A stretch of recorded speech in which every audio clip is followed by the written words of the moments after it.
Hi friends, welcome to Mahika truths. మిథున రాశిలో జన్మించిన వారికి జ్యోతిష్య పరిహారాలు, సమస్యలు, కష్టాల నుండి బయటపడటానికి, జాతక రీత్యా కలిగే దుష్ప్రభావాలు తొలగిపోవడానికి, మంచి ఫలితాలను పొందడానికి, మిథున రాశి వారు ఈ వీడియోలో చెప్పిన జ్యోతిష్య పరిహారాలను పాటిస్తే మంచి ఫలితాలను పొందవచ్చు. 1. మిథున రాశి వారు సప్తముఖి రుద్రాక్ష ధరించాలి. మిథున రాశి మృగశిర నక్షత్రంలో జన్మించిన వారు త్రిముఖి రుద్రాక్షను ధరించాలి. ఆరుద్ర నక్షత్రంలో జన్మించిన వారు అష్టముఖి రుద్రాక్షను ధరించాలి. పునర్వసు నక్షత్రంలో జన్మించిన వారు పంచముఖి రుద్రాక్షను ధరించుట వలన శుభ ఫలితాలను పొందుతారు. 2. మిథున రాశికి చెందిన వారికి పసుపు, ఊదా, పర్పల్ మరియు నీలం కలిసి వచ్చే రంగులు. ఈ రంగుల వస్త్రాలను ధరించటం ద్వారా వీరు మానసిక ప్రశాంతిని పొందగలరు. 3. ఈ రాశి వారికి అదృష్ట సంఖ్య 3 మరియు మిథున రాశి వారిపై బుధగ్రహ ప్రభావం ఉంటుంది కనుక వీరికి కలిసివచ్చే రోజు బుధవారం అవుతుంది. అదే విధంగా వీరికి సోమవారం కూడా కలిసివచ్చే రోజుగానే ఉంటుంది. 4. వీలైనప్పుడల్లా శని దేవుడిని ఆరాధించండి.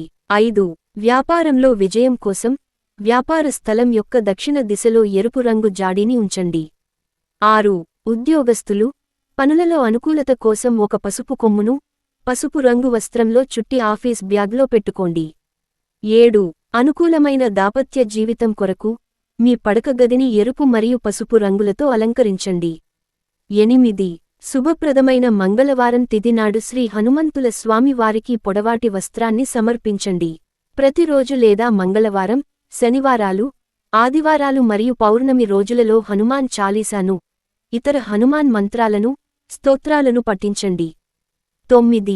ప్రతిరోజు రాహు మంత్రాలను పఠించండి. శనివారం నాడు నలుపు రంగు ధాన్యాలు, వస్త్రాలు, వస్తువులు ఆలయ పురోహితులకు, పేదవారికి దానం చేయండి. 10. ఆటంకాలు తొలగిపోవాలంటే నిత్యం వినాయకుడిని పూజించండి. వినాయకుని మంత్రాలు, స్తోత్రాలు పఠించండి. 11.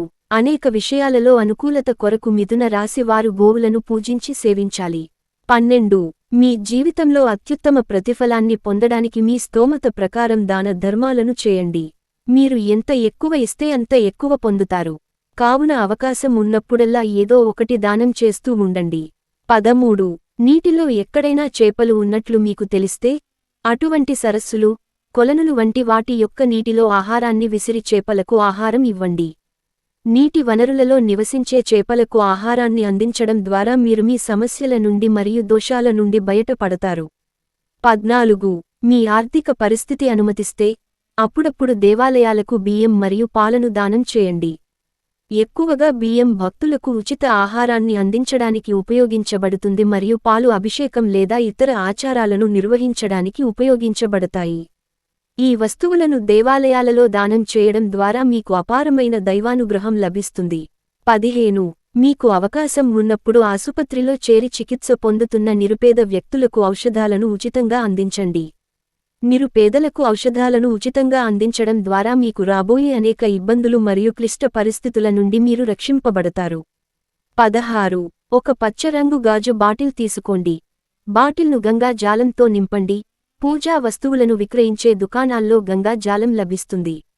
గంగా జలంతో నిండిన ఈ పచ్చరంగు గాజు బాటిల్ను ఏదైనా వ్యవసాయ భూమిలో పాతిపెట్టండి.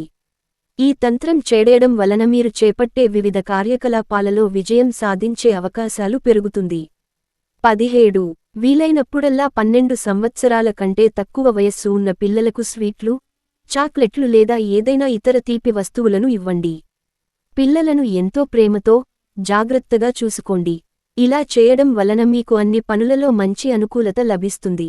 పైన చెప్పిన పరిహారాల నుండి మీకు నచ్చిన పరిహారాలను క్రమం తప్పకుండా ఆచరించడం ద్వారా మంచి ఫలితాలు పొందవచ్చు.